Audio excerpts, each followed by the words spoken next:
moderators can support your channel even in more ways. Okay, this just popped up. I'll just moderate my own thing, it's all good.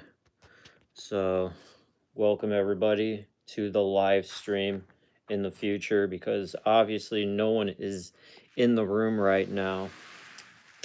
But just chiming in, just punching in. Hope you all are doing well. It's been a while. I don't know. I haven't done a live stream in maybe 2 weeks now. But I just want to jump in real quick before I actually have to get to recording some stuff for some future videos here. So got some big news. I'm gonna be announcing it very soon, but it's gonna be pretty awesome. So I hope you guys had a great holidays, Merry Christmas, all that good stuff. You know, I celebrate all kinds of things. I just celebrate life, Every day is a gift. So just enjoy that, celebrate that. Every day is Christmas in my book. So I just need to get a little caffeinated. This ain't going to be a long live stream or anything, but it should be fun just to show you what I got for Christmas here and just do a little update on the channel, what to expect for 2026. I can't say anything right now because it's all under wraps. It's a huge secret. I think only one other person knows because I messaged him about it and told him I want him to be a part of it in some way, shape, or form in the future. But expect some big things happening next year. And you may actually see the beginnings of it, the little rumblings of it, before the year is through. Depends on how fast I can work. Now, granted, there is no big CEO in a suit with a cigar between his fingers going, all right, kid, here's $500 million. Here, make some stuff.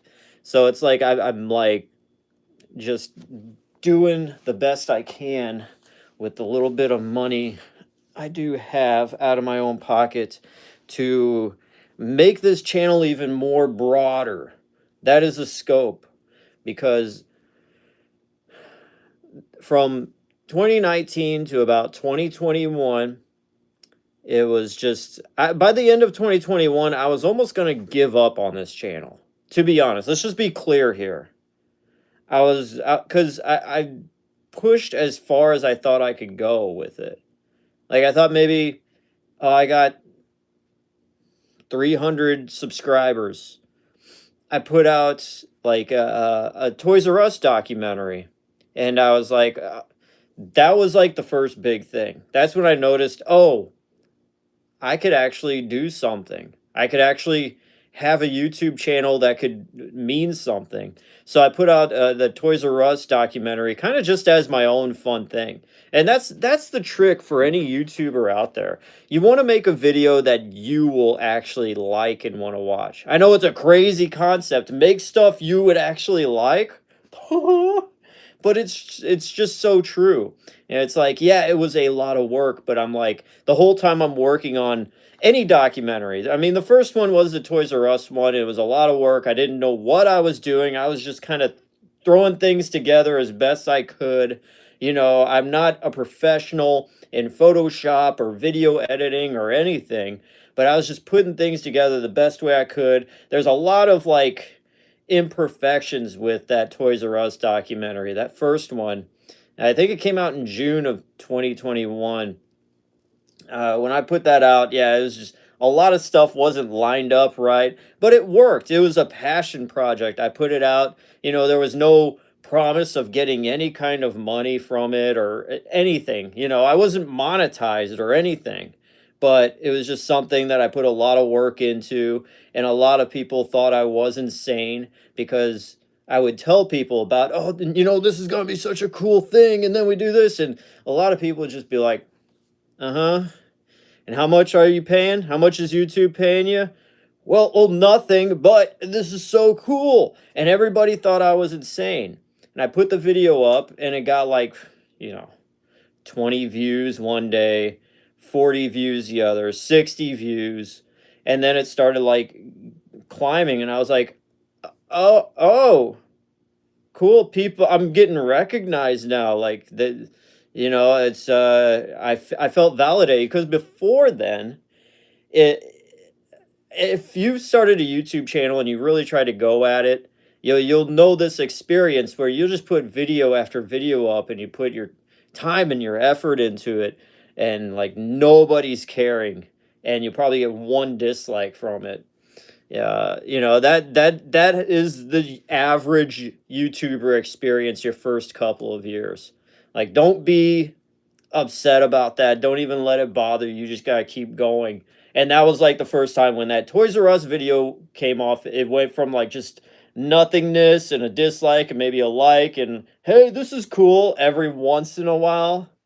And that's why I appreciate any comments. Still to this day, if anybody gives any kind of positive comment, I'm like, oh, that's awesome. Because I remember the first couple of years when it would just be like, here's a dislike and your video sucks. And I'd be like, oh, I know my video doesn't suck. You're just having problems with yourself. Maybe a girl doesn't like you, so you're taking it out on some poor YouTuber you don't even know.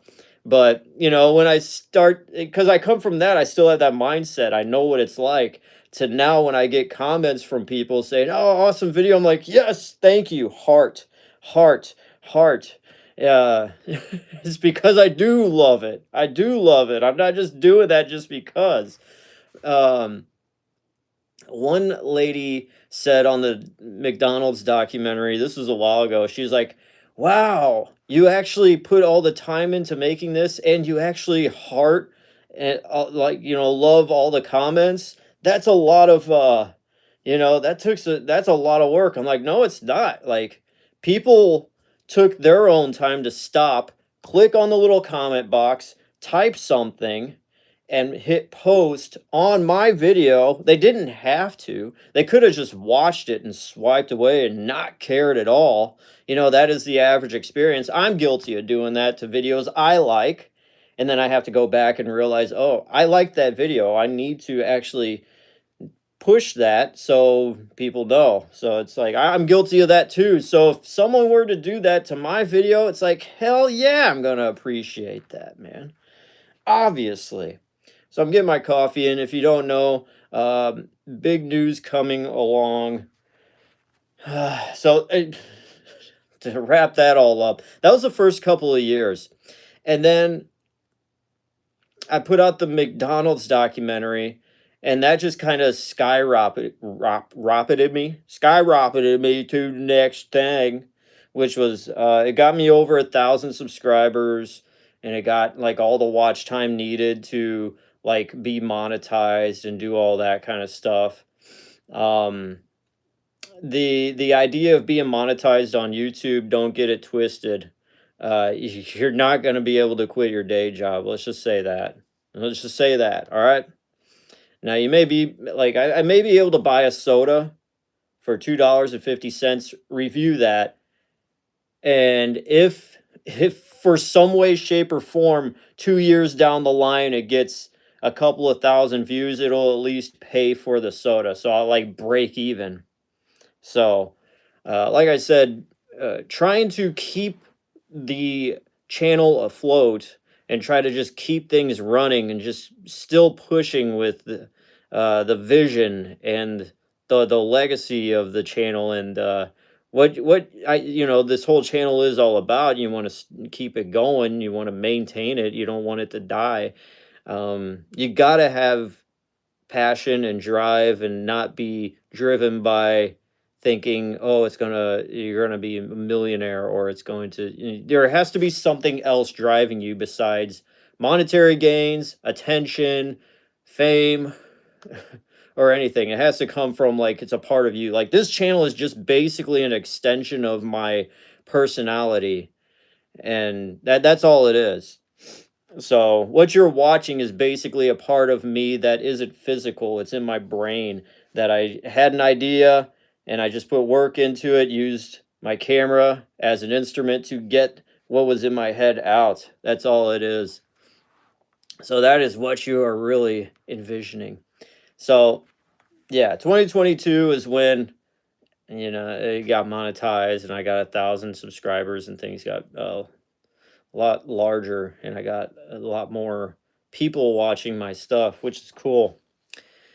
But then after that, I felt like I needed to just create more content because people wanted more. And I wanted to too, because I was like, oh, okay, people are wanting more and I'm willing to give more.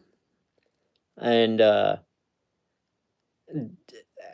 during that time, I lost what the channel was about in the first place, which was a variety channel.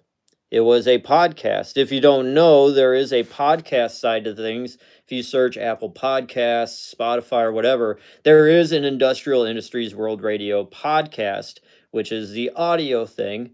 The videos were just kind of like the visual kind of accompaniment to the podcast.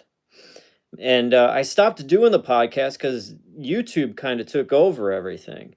And so, that being said, from like 2022 to basically this year, it's all just been YouTube. Now, I still put up audio from the videos up on the podcast feed, but in 2026, I'm I'm going old school, but in a new way, and just be ready for a lot of cool stuff. Like, just it's gonna be a whole new thing. It's gonna be the biggest thing and biggest change to this channel in 3 years, if not ever. This is gonna be the biggest channel change to this channel in 2026. Now, a lot of your favorites are still gonna be there.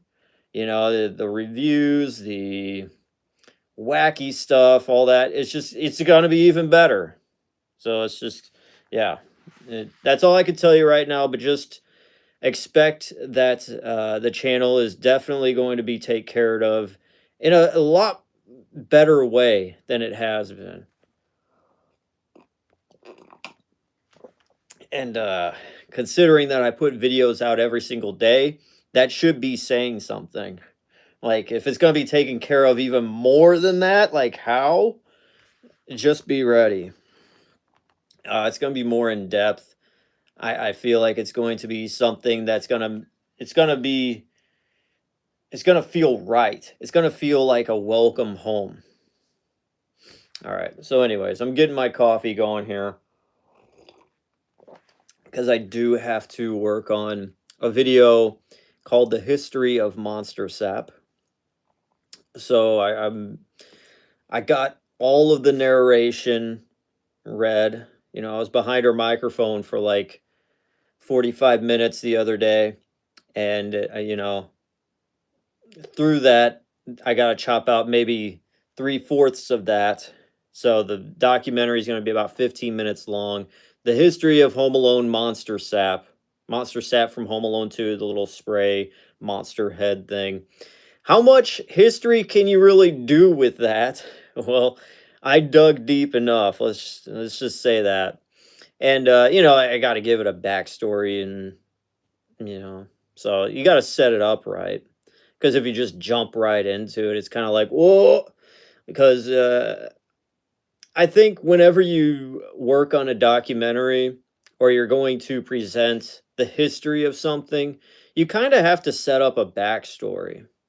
And this is what I argued with a lot of people on the Nintendo 64 documentary, where they were saying, oh, yeah, we already know how Nintendo started. Could you just get with it? It's like, I'm not making that video for those types of people. I'm making the video for someone that knows nothing about the topic at all. You got to start with that. If you're going to make like a documentary, you got to start with, okay, just imagine the person watching this knows nothing about the topic at all. So you got to, kind of help them out, set it up as to why the topic of the documentary is so important. I'm not making this for the gamers that actually probably know the whole story anyways. I'm making this for the people that maybe do know what a Nintendo 64 was, maybe even played it, maybe had it, whatever, but really didn't know too much. And the problem with Nintendo and video games is that it's kind of like a dead horse. It's been beaten so many times. Like, so many people have done the history on Nintendo and blah blah blah. And it's like, just like, my channel doesn't have that yet. So I want to do the history of Nintendo the way I'm gonna do it. All right. Like, so many people have written a love song. Do you think some new musician is gonna go, oh, someone's already written a love song, I'm not gonna do that, it's already been done? It's like, no, you could write, I could do a documentary on the thing that's been talked about the most ever, but it's not gonna be the same. It's gonna be different. It's gonna be the way I'd present it, and if you were to do a documentary, it'd be in a way that you would, from your own personality, from how you would tackle it, which angle you want to go at it, and all that. But yeah, this documentary about Monster Sap, 15 minutes long. It's been a long, long week. I don't know about you guys, but yeah, it's December 26th, 2025, and it is Boxing Day in Canada. And I recently found out what that is. And it's not boxing like, it's boxing where you literally get boxes and you put things away in boxes. That's what Boxing Day is. I always saw that on the calendar growing up. December 26th, Boxing Day, Canada. I'm like, all right, that's kind of weird. They have a name for it. It's just called putting things away. We don't have a special day for it, but I don't know. Maybe there's more to it, but I'm going to show you some stuff that I got today. I went to the mall. So just real quick, the coffee's almost done here. Here is Michael by Michael Jackson. Now, this is a special CD, as it was the first CD and album that was released after his death in 2009. So if you read down here, it says, this album contains 9 previously unreleased vocal tracks performed by Michael Jackson. These tracks were recently completed using music from the original vocal tracks and music created by the credited producers. So if you don't know, like, how musicians put an album together, they'll make 30 to 50 songs and choose the best ones. Like, they'll demo 30 to 50 songs. So there'll be like very kind of cheaply made sounding songs, and they'll be like, all right, that one's good, that one's good. So they get like 12 of the best or 10 of the best or however long, and take those 10 best songs and go to an actual professional studio and get them all beefed up and nice and ready to be released. So when Michael Jackson died, there were a whole bunch of demos. Obviously, I'm sure just 20 albums worth of demos. So there was a lot of stuff recorded that was never released, but they took this album and beefed up what they thought would be the best 10 tracks on here. And then after this one, they put out another one, which is good too. It has a song, Love Never Felt So Good. That's a great song. But I found this one at Vintage Stock for $5.99, so it's a good pickup. I know my buddy James, he had this album. I listened to it back then. It was pretty good. And then I got Twin Peaks Fire Walk with Me for $10, directed by David Lynch. And yeah, I've never seen this movie. I love Lost Highway. I love Blue Velvet. I love Mulholland Drive.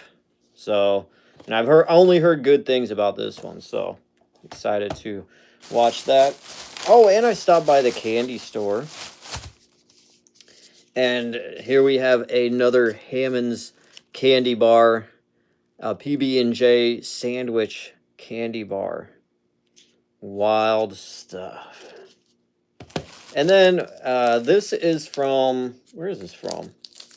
This is Snickers Creamy Peanut Butter. And this is from, let's find it. Oh, it looks like it's maybe Germany. Yeah, I think this is German. So, German Snickers creamy peanut butter there. And let's see here. Some sodas I got a little while ago. Here's a Mountain Dew real sugar in the glass bottle there. Good stuff. Here we've got Peppermint Snow. And the guy that I bought this from, he came across as kind of a prick. But he was like, yeah, hey man, it's like a cross between a sugar cookie and mouthwash. I'm like, okay, well, we'll see about that. And then I got this, a gift from my mom. This is Lemonade. Never seen this before. A taste worth standing in line for. So, yeah, who made this? Made by Real Soda and Real Bottles Limited. www.realsoda.com. Okay, and there we go. There. And then, one of my favorite things that comes out every year during the holidays, Junior Mints Peppermint Crunch. These are even better than the regular Junior Mints. I love these things. They're perfect. I've never reviewed these on the channel, so these will be fun to check out. And then, okay, this is something the Boco bar. So it's the Boco bar. Check it out. And this actually, look for golden tickets featuring prizes from your favorite local businesses. So there could be a golden ticket in this bar. That'll be pretty exciting. And then I got a half sack of Reese's Trees. So that is what I got this holiday season. Hopefully you guys made out pretty well yourself. I did talk to Chad, and he had mentioned that he was hoping he was going to get himself a PlayStation 5. I don't know, hopefully he did okay with that. But yeah, that is about it. I'm going to chug the rest of this coffee, then I got to get back to video production. So just a quick little live stream. You're going to be hearing some big news from me very soon about this channel.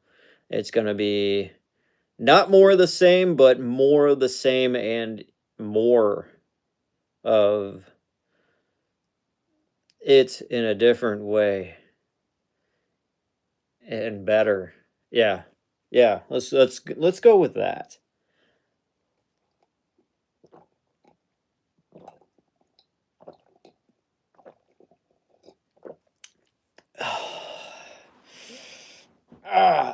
Gotta get that caffeine to kick in.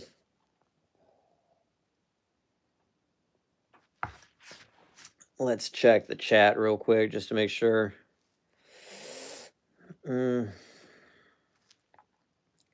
Live chat. Let's see all messages. Nobody messaged me. Nobody chatted. Hell yeah. All right, guys. Have a good one. Peace out.